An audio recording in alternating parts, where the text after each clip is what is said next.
கடகராசிக்காரங்க கொஞ்சம் உணர்ச்சி வசப்படக்கூடியவங்க தாங்க. அது அவங்களுடைய பலவீனம் கிடையாது. என்னன்னா, ஆழமான சிந்தனை, மனசுக்கு ஆழமான சிந்தனை கொடுக்கக்கூடியவங்க, ஆழமா புரிஞ்சுக்கிறவங்க, அன்பு செலுத்துறதா இருக்கட்டும், அவங்களுடைய மனசாட்சியை கேட்கக்கூடியவங்க இந்த கடகராசிக்காரங்க. இதனால தான் பல சோதனை இவங்களுக்கே வருது. ஆனால் அது எல்லாமே தாண்டி, தடையை தாண்டி ஒரு ஜெயிக்கக்கூடிய அமைப்பு, மற்றவங்க கைவிட்ட இடத்துல இருந்து நீங்கள் மறுபடியும் மீண்டு வரக்கூடிய வாய்ப்புங்கிறது இந்த கடகராசிக்காரங்களுடைய சொத்துங்க. எந்த காரணத்தை கொண்டு இந்த நேரம் இந்த தன்னம்பிக்கையை மட்டும் இழந்துடாதீங்க. அதுதான் உங்களுக்கு உண்மையான பர்சனாலிட்டியே. இந்த நேரம் உங்களுக்கு அதுதான். நம்பிக்கை மட்டும் உங்கள் மனசில் இருந்துட்டா போதுங்க. இந்த நேரம் உங்களுக்கு எல்லாமே சாத்தியம்தான். கடந்த கால நினைவும் அதிகமாக இருக்குது. நினைவு ரொம்ப மதிக்கிறீங்க, ஆனால் அதுலேயும் மூழ்கி இருக்கிறதாங்க பிரச்சனை. இந்த நேரம் இந்த நண்டு பார்த்தீங்கன்னா, உங்களுக்கு சின்னமே இந்த நண்டு சின்னம்தான். அந்த நண்டு சின்னம் மாதிரி தான், அந்த நண்டு மாதிரி தான் நீங்கள். தன்னுடைய ஒரு எல்லையை, தன்னுடைய ஒரு இடத்தை எப்படி பாதுகாக்குதோ, அப்படி தன்னுடைய குடும்பத்தை, தன்னுடைய சொந்த பந்தத்தை தனக்காக இல்லைனாலும் தன்னுடைய வட்டத்தில் இருக்கக்கூடியவங்களை பாதுகாக்கணுன்னே ஓடி ஓடி ஓடா தேர்ந்தது மட்டும் இல்லாமல் நிறைய அன்பு செலுத்திட்டு ஏமாந்து நிற்கக்கூடிய சூழ்நிலை கடகராசிக்கு இந்த நேரம் அதிகமாக இருக்குது. நீங்கள் தண்ணி மாதிரிங்க. யார் எப்படி உங்களை பயன்படுத்துகிறாங்களோ அதுக்கு தகுந்த மாதிரி போயிடுவீங்க. அது ஒரு வகையில் உங்களுக்கு பலவீனம் தான். ஆனால் ஒன்று, இந்த தண்ணீர் பார்த்தீங்கன்னா பாத்திரத்துக்கு ஏற்ற மாதிரி வடிவம் கொண்டிருந்தாலும் பாறையே உடைக்கக்கூடிய வலிமையும் அது இருக்குது. அது மற்றவங்களுக்கு புரியுறதில்ல. இந்த நேரம் நிறைய பேர் உங்களை யூஸ் பண்ணிக்கிறாங்க, உங்களை பயன்படுத்திக்கிறாங்களே தவிர உங்களுடைய வலிமை என்னங்கிறது உங்களுக்கு பெரும்பாலும் அவங்களுக்கு தெரியறதில்ல. ஆனால் அது உங்களுக்கு நல்லாவே தெரியும். அந்த வலிமையை, உங்கள் மனசில் இருக்கக்கூடிய அந்த தன்னம்பிக்கையை கொஞ்சம் தட்டி எழுப்பினாலே போதும். கடகராசிக்கு நீ வாழ்க்கை சிறப்பு தான். அது இப்போ நடந்திருக்கக்கூடிய கிரக மாற்றம் எல்லாமே கடகராசிக்கு நிறைய மாற்றத்தை தரக்கூடிய வாய்ப்பு இருக்குது. உங்கள் மனசே ஒரு மாற்றத்தை கொண்டு வருங்க இந்த நேரம். இலகுன மனசுக்காராக இருக்கக்கூடியவங்க நீங்கள், மற்றவங்களை குறைய பெருசுபடுத்த தெரியாமல் மற்றவங்களுக்காக வாழ்ந்துட்டு போன நீங்கள் இந்த நேரத்தில் ஒரு மிகப்பெரிய பலம் உங்களுக்கு ஏற்பட போகுது. ஏன்னா நீங்கள் பட்ட பாடு அப்படி. கடகர் ராசிக்கு இப்போ நடந்திருக்கக்கூடிய இந்த கிரகம் மாற்றம் எந்த மாதிரியான விஷயங்கள் உங்களுக்கு புரிய வச்சிருக்கு, இனி வரக்கூடிய நாட்களில் எந்த விஷயங்கள் உங்களுக்கு சாதகம், எதில் கவனம் கொடுக்கணும், இந்த நேரம் உங்களுக்கு உகந்த வழிபாட்டு முறைகள் எல்லாமே என்னென்ன, இதை பற்றி இந்த பதிவில் நாம் தெரிஞ்சுக்கலாம். அதுக்கு முன்னாடி நீங்கள் இந்த சேனலை இப்போ தான் முதன்முறையாக பார்க்கக்கூடியவங்களா இருந்தால் மறக்காமல் இந்த அறுபடை அழகன் சேனலை சப்ஸ்கிரைப் பண்ணி வச்சுட்டு கூடவே ஒரு லைக்கும் பண்ணி வச்சுட்டு பின்தொடர்ந்து வாங்க பார்க்கலாம். அதே மாதிரி நீங்கள் எந்த மாவட்டத்திலேருந்து நீங்கள் பார்க்குறீங்கிறத மறக்காமல் சொல்லிட்டு போங்க. உங்கள் வாழ்க்கையில் பல்வேறு விதமான பிரச்சனைகளை நீங்கள் சந்திக்கக்கூடிய நபராக இருக்கிறீங்கன்னா, ஜோதிட ரீதியாக தீர்வு காணும் நீங்கள் விருப்பப்படுறீங்கன்னா, டிஸ்கிரிப்ஷனில் தொலைபேசி எண் கொடுக்கப்பட்டிருக்கு. ஜோதிட ரீதியான சந்தேகமாக இருந்தாலும் சரி, உங்கள் வாழ்க்கையில் நீங்கள் சந்திக்கக்கூடிய எந்த விதமான பிரச்சனையாக இருந்தாலும் சரி, தாராளமாக தொலைபேசி மூலிமா தொடர்பு கொண்டு கூட உங்களுடைய பிரச்சனைகளுக்கு தீர்வு காணலாம். கடகராசிக்கு சனி பகவானுடைய அமைப்பு பார்த்தீங்கன்னா கோச்சார ரீதியாக 9ஆம் இடம்னு சொல்லக்கூடிய பாகிஸ்தானில் இருக்கிறாரு. இவருடைய பார்வை உங்களுக்கு இது வரைக்குமே ஒரு மனக்கவலையோடு இருந்திருப்பீங்க. உடம்புலேயே ஒரு பக்கம் பாதிப்பு, கடன் தொல்லை, தொழிலில் தடை, அதிர்ஷ்டம் இல்லையோ நாம் அதிர்ஷ்டக்காரங்களாக பிறக்கலையோங்கிற ஒரு ஏக்கத்தோடு இருந்திருப்பீங்க. மனசுலேயும் கொஞ்சம் பாரம், ஏகப்பட்ட மன பயம். ஏன்னா குடும்ப சூழ்நிலை அப்படி சுற்றி பார்த்தீங்கன்னாலும் கொஞ்சம் பொருத்தமில்லாத விஷயம் நடக்கிறது. படித்த படிப்புக்கு செய்கிற வேலைக்கும் ஒரு சம்மந்தம் இல்லாமல் இருக்கிற சூழ்நிலை, நல்ல வருமானம் இல்லாத சூழ்நிலை, திறமை இருக்கும் கொட்டி கிடக்கு. அந்த கடகராசிக்காரங்களுக்கு எல்லாமே திறமை இருந்தாலும் அது சரியாக உங்களுக்காக பயன்படுத்திக்க முடியாத சூழ்நிலையில் இருந்திருப்பீங்க. இனி வரக்கூடிய நாட்களில் நல்ல வேலை கிடைக்காம மனசு நொந்து போனவங்களா இருந்தாலும் சரி, நல்ல வேலை கிடைக்கும். முக்கியமாக சனி பகவான் அமர்ந்திருக்கக்கூடிய இடம் பார்த்தீங்கன்னா அந்த தொழில் வேலைக்கான இடங்கள்ல 9ஆம் இடத்துல இருக்கிறாரு. வெளிநாடு போகிறதுக்கான வாய்ப்பு இந்த நேரம் அதிகமாக இருக்குங்க. வேலை பார்க்குற இடத்துலலாம் கொஞ்சம் பார்த்தீங்கன்னா அந்த கூட வேலை செய்யக்கூடியவங்க, உங்களுக்கு மேலே இருக்கக்கூடிய அதிகாரிகள் வழியில் கொஞ்சம் கருத்து வேறுபாடு சந்திச்சிருப்பீங்க. ரொம்ப மோசமான பிரச்சனை சந்திச்சவங்க கூட இந்த இடத்துலேயே இருக்கக்கூடாது, இந்த வேலையிலே இருக்கக்கூடாது, வேறு வேலைக்கு எங்கேயாவது போகணும்னு நினச்சவங்களும் இருந்திருப்பீங்க. அவங்களுக்கு நல்ல நேரம் ஆரம்பிச்சிருக்குதுங்க. இனி நீங்கள் எந்த துறையில் இருந்தாலும் சரி, முக்கியமாக இந்த ஜவுளி சம்மந்தப்பட்ட துறையில் இருக்கக்கூடியவங்களுக்கு எல்லாமே இனி நல்ல வாய்ப்பு தேடி வரும். பேச்சு தொழிலாக கொண்டு இருக்கக்கூடியவங்களுக்கு எல்லாமே ஒரு மறு வாழ்க்கைன்னு சொல்லலாம். இனி உங்களுக்கு முன்னேற்றமான பாதை காத்திருக்குது. அதே மாதிரி நிறைய பேருக்கு இந்த வண்டி வாகன யோகம் கடகராசி என்பவர்களுக்கு மனசுக்கு பிடிச்ச மாதிரி ஒரு கெத்தாக வண்டி வாங்கக்கூடிய அமைப்பில் இருக்குது. கனவாக இருந்திருக்கும் நிறைய பேருக்கு. நிறைய பேர் பார்த்தீங்கன்னா சொந்த வீடு வச்சுருக்குறாங்க, அழகழகான வீடு. நம்மளால எப்போ அந்த வீடு கட்ட முடியும்னு ஒரு ஆசை ஏக்க மனசில் இருந்திருக்கும்ல. உங்கள் சொந்த வீட்டு கனவு நனவாகிறதுக்கான வாய்ப்பு எல்லாமே இதை ஏற்பட போகுது. நிறைய பேர் வாடகை வீட்டில் அடப்பட்டு கிடந்திருப்பீங்க. இல்லைன்னா லீஸுக்கு இடத்த வாங்கி போட்டுட்டு அந்த லீஸில் வாடகை குடியிருந்தவங்களாம் இருந்திருப்பீங்க. இனி நீங்கள் ஆசைப்பட்ட மாதிரி, அதுவும் கூடவே தாய் தந்தை கூடவே இருக்கிற மாதிரியான ஒரு அமைப்பு, நீங்கள் சொந்த வீட்டுக்கு குடியேறக்கூடிய வாய்ப்பு எல்லாமே இனி வரக்கூடிய காலங்களில் ஏற்பட போகுது. இந்த நேரம் உங்களுக்கு கொஞ்சம் மனசை மட்டும் பத்திரமா பார்த்துக்கணும்.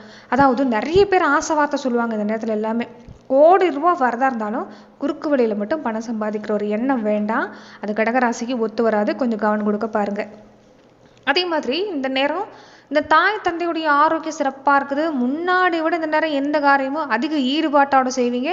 அதுவும் உங்களுக்கு நல்ல பலன் தாங்க. இந்த மனசில் இந்த கற்பனையான கவலை ஓடிட்டு இருக்குது பார்த்தீங்களா, அந்த அடங்காத எண்ண அலை, மன தடுமாற்றம், யாரை நம்புறதுன்னு தெரியாமல் ஒரு தடுமாறி இருக்கக்கூடிய ஒரு தன்மை, அதிலிருந்து வெளியே வந்துட்டாலே போதுங்க. நீங்கள் யாரையும் நம்ப வேண்டிய அவசியம் இல்லை. நீங்கள் உங்களை நம்பினாலே போதும். இந்த நேரம் சிறப்பாக இருக்குது. ஏன்னா கடகராசிக்கு ஒரு பலவீனம் என்னென்னா, யாராவது ஒரு விஷயம் உங்களை யாராவது தப்பாக பேசிட்டு உங்களால் தாங்க முடியாது. யாருக்கிட்டையும் எந்த சொல்லும் வாங்கக்கூடாதுன்னு நினைப்பீங்க.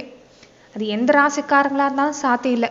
அதுமாதிரி கடகராசிக்காரங்களுக்கு எல்லாமே உங்ககிட்ட உதவி வாங்கிட்டு போயிட்டு நீங்கள் நினச்சிருப்பீங்க இது என் குடும்பம், இது என்னோட சொந்த பந்தம், நான் தான் பாதுகாக்கணும்னு மற்றவங்களுக்காக நிறைய விஷயங்கள் ஓடி இருப்பீங்க. என்னென்னா உங்ககிட்ட உதவியை வாங்கினவங்களே, உங்ககிட்ட நிறைய விஷயங்கள் சாதிச்சுட்டு போனவங்களே உங்களை முன்னாடி விட்டு பின்னாடி பேசக்கூடிய அமைப்பு கடகராசிக்கு இருக்கும். அதை நினச்சே மனசில் இப்போ கடுமையான போராடக்கூடிய சூழ்நிலையும் கொடுத்துரும். அதனால் மனசோர்வு, தேவையில்லாத வாக்குவாதம், நிறைய விஷயங்களை பார்த்தீங்கன்னா உங்களுக்கு மன ரீதியான போராட்டம் இது கொடுத்துருது. நீங்கள் இந்த விஷயத்தை கவனத்தை வச்சுக்கோங்க. நீங்கள் யார் நிலையிலும் கவனம் கொடுக்கறது வேண்டாம். நீ வரக்கூடிய நாட்களில் நினச்சி பார்க்காத அளவுக்கு வளர்ச்சிலாம் சிறப்பாக இருக்குது. நடக்கிறதெல்லாம் நனவான்னு நீங்கள் கிள்ளி பார்க்குற நேரம் தான். பிரச்சனையாக இருந்த விஷயம் எல்லாமே நீங்கள் கொஞ்சம் நாள் கழித்து பார்த்தீங்கன்னா இதுதான் நமக்கு பாதிப்பை கொடுத்துச்சான்னு நீங்கள் சிரிச்சுக்கிட்டு இருப்பீங்க. அந்த அளவுக்கு பிரச்சனை இருந்திடம் தெரியாமல் போகுது. சகோதர வழியிலையும் சரி, சகோதரி வழியிலையும் சரி, மனசாபமும் இருந்திடம் தெரியாமல் மறையும். சொத்து சம்மந்தப்பட்ட விஷயத்துலையுமே சிறப்பாக இருக்குது. ஆனால் உடல் ஆரோக்கிய விஷயத்தில் கொஞ்சம் கவனமாக இருக்கணும். இந்த இடது காது, இந்த கணுக்கால், முதுகு பக்கம்லாம் அப்பப்போ வலி இருக்கும். அது சக்கரை நோயாளிகளாக இருந்தால் கொஞ்சம் பார்த்துருக்கணுங்க. இந்த கால், பாதம், விரல் எல்லாம் கொஞ்சம் சரியாக பராமரிக்க பாருங்கள். சரியான உணவு கட்டுப்பாடு ரொம்ப ரொம்ப முக்கியம். உடற்பயிற்சி, யோகா மாதிரியான விஷயங்களை கொஞ்சம் செய்ய பாருங்கள். மற்றபடி தொந்தரவு இந்த நேரம் இல்லை. அதே மாதிரி சனி பகவானுடைய பார்வை அமைப்பு பார்த்தீங்கன்னா உங்களுக்கு கொஞ்சம் இனம் புரியாத கவலை இருந்துக்கிட்டு தான் இருக்கும். கொஞ்சம் அதை மட்டும் மாற்றிக்கணும். சந்திரன் ராசியாக வேறு இருக்கிறதால சந்திரனை எந்த அளவுக்கு பலப்படுத்துறீங்களோ, உங்கள் ராசி அதிபதியை எந்த அளவுக்கு பலப்படுத்துறீங்களோ அந்த அளவுக்கு இந்த மன கஷ்டங்கிறது வரத்துக்கு வாய்ப்பு இல்லை. உங்கள் ராசி அதிபதியை தொடர்ந்து வழிபாடு செய்ய பாருங்கள். மாதம் வரக்கூடிய பௌர்ணமி நாட்கள் எல்லாமே சந்திர தரிசனம் செஞ்சு சந்திர பகவானை வழிபாடு செஞ்சுக்கிறது நல்லது. சந்திர பகவானுக்கு ஒரு தீபத்தை போட்டுக்கிறது நல்லது. அதே மாதிரி கொஞ்சம் இந்த நேரம் என்னென்னா, ஒரு பக்கம் ஒரு நேரம் உங்களுக்குள்ளேயே ஒரு தாழ்வு மனப்பான்மை இருக்கும். ஒரு சில நேரம் பிடிவாதம், முன்கோபம் கொஞ்சம் இருக்கும். இந்த மனசு அடிக்கடி மாறிட்டே இருக்குதுல்ல, அதெல்லாம் கொஞ்சம் நீங்கள் கவனம் கொடுக்கணுங்க. ஆனால் இது வரக்கூடிய நாட்களில் வேலை சும்மா அதிகம்தான். ஆனால் உழைக்கிற உழைப்புக்கு உழைச்ச கூலிங்கிறது கண்டிப்பாக கிடைக்கும். இந்த நேரம் கொஞ்சம் இறக்க சுபாவம் இருக்கக்கூடிய நீங்கள் எல்லா இடத்துலையும் இறக்க சுபாவத்தோடு இருக்கிறது வேண்டாம். உங்களை நீங்கள் கவனிக்க பாருங்கள். நீ வரக்கூடிய நாள் எல்லாமே இந்த கடன் பிரச்சனை இருக்காது. பணம் கொடுக்கல் வாங்கலாம் சரியாகும். உங்களை ஏமாற்றி பணம் பறிச்சுட்டு போனவங்க கூட அந்த பணத்தை கொடுக்கறதுக்கு முன் வருவாங்க. இனி உங்களுக்கு சகல அதாவது ஐஸ்வர்யமும் தேடி வருங்க. உடல் நலத்துலேயும் முன்னேற்றம் காத்திருக்குது. மற்றவங்க பிரச்சனையில் மட்டும் அனாவசியமாக தலையிட வேண்டாம். உங்கள் தலையில் இழுத்து போட்டுக்கிட்டு அசட்டு தைரியத்தோடு இருந்துட்டு ஒரு கெட்ட பேர் வாங்கிட்டு போகிறாதீங்க. கொஞ்சம் ஒதுங்கி நிற்கிறதா நல்லது. அதே மாதிரி நிறைய பேர் பார்த்தீங்கன்னா உங்களுடைய குலதெய்வ கோவிலுக்கு இனி வரக்கூடிய நாட்களில் உங்களுடைய சொந்த பணத்தால் கோவில் சம்மந்தப்பட்ட விஷயங்களில் நீங்கள் ஒரு ஈடுபடக்கூடிய வாய்ப்பு இருக்குது. அது உங்களுக்கு ஒரு வகையில் ஒரு நல்லதுன்னே சொல்லலாங்க. முடிஞ்ச வரைக்குமே உங்கள் குலதெய்வ கோவிலில் ஏதாவது ஒரு உதவி நீங்கள் செய்ய இந்த நேரம் முயற்சி செய்ய பாருங்கள். கண்டிப்பாக கடகராசிக்கு சிறப்பான பலன் தரத்துக்கு வாய்ப்பு இருக்குது. உடல் ஆரோக்கிய விஷயம் எடுத்துக்கிட்டாலும் இந்த நேரம் உங்களுக்கு நல்ல மாற்றம் தான். சின்ன சின்ன பாதிப்பு அப்பப்போ கொடுக்குமே தவிர மற்றபடி உங்களுக்கு இந்த நேரம் சிறப்பாக தான் இருக்குது. குழந்தைகள் வழியில் எடுத்துக்கிட்டாலும் நல்ல மாற்றம். எடுக்கிற புதிய முயற்சியுமே கடகராசிக்கு சிறப்பாக இருக்குது. ஆரம்பத்தில் கொஞ்சம் அலைச்சலை கொடுத்தாலும் வேலைச்சும் அதிகமாக இருந்தாலும் வரக்கூடிய நாட்கள் எல்லாமே நல்ல மாற்றம் தாங்க. ஒரு சில வழிபாட்டு முறைகளை மட்டும் கொஞ்சம் கடைபிடிக்க பாருங்க. திங்கட்கிழமை நாளானா சிவபெருமானுக்கு பாலாபிஷேகம் செய்கிறது, பௌர்ணமி அன்னைக்கு சந்திர தரிசனம் செய்கிறது நல்லது. இது ரெண்டு வழிபாடுமே மன அமைதி தரும். குழம்பிருக்கக்கூடிய மனசுக்கு ஒரு தெளிவு கிடைக்கும். தெளிவு மனசில் இருந்துட்டாலும் நீங்கள் எடுக்கிற காரியம் வெற்றி தான். தினமுமே உங்களுடைய தாயாரை, கடகராசிக்கு இது ஒரு முக்கியமான விஷயம், உங்கள் தாய்கிட்ட நீங்கள் ஆசீர்வாதம் வாங்கிட்டு வர உங்கள் தாயை நீங்கள் கூட வச்சு பராமரிக்கிற வரைக்குமே உங்களுக்கு சிறப்பான பலன் தான். அதே மாதிரி அரிசி தானம் செய்ய பாருங்கள். திங்கட்கிழமை நாட்களில் சிவ வழிபாட்டை முடிச்சுட்டு அரிசி தானம் செய்கிறது நல்லது. இது மன அமைதி கிடைக்கிறது மட்டும் இல்லாமல் உங்களுக்கு ஒரு நல்ல பலன் கிடைக்கிறதுக்கான வாய்ப்புன்னு பார்த்தீங்கன்னா இருக்குது. முக்கியமாக அந்த கண் திருஷ்டி பாதிப்பு கொஞ்சம் அதிகமாக இருக்கும். இந்த கண் திருஷ்டி பரிகாரங்களை இந்த நேரம் செஞ்சுக்க பாருங்கள். பெண் தெய்வ வழிபாட்டை இந்த நேரம் செஞ்சுக்கிறது நல்லது தான். கடகராசி என்பவர்களுக்கு கிரகதோஷம், கர்மதோஷம் இது எல்லாமே நீங்கிறதுக்கான வாய்ப்பு பார்த்தீங்கன்னா இந்த நேரம் இருக்கிறதால பெருசாக உங்களுக்கு தோஷ பாதிப்பெல்லாம் கிடையாது. இந்த நேரம் சிறப்பு தான்.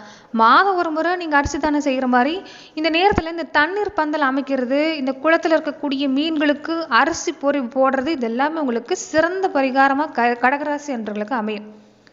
நன்றி நண்பர்களே. இந்த பதிவில் கடகராசி அன்பர்களுக்கு அடுத்து வரக்கூடிய காலங்களில் உங்களுக்கு எப்படிப்பட்ட பலன் இந்த வருடங்களை கிடைக்க இருக்குங்கிறத நம்ம பார்த்தோம். மேலும் இந்த மாதிரியான பதிவுகளுக்கு நீங்கள் இந்த சேனலை லைக் பண்ணுங்கள், ஷேர் பண்ணுங்கள், கமெண்ட் பண்ணுங்கள், மறக்காமல் சப்ஸ்கிரைபும் பண்ணிக்கோங்க. நன்றி நண்பர்களே.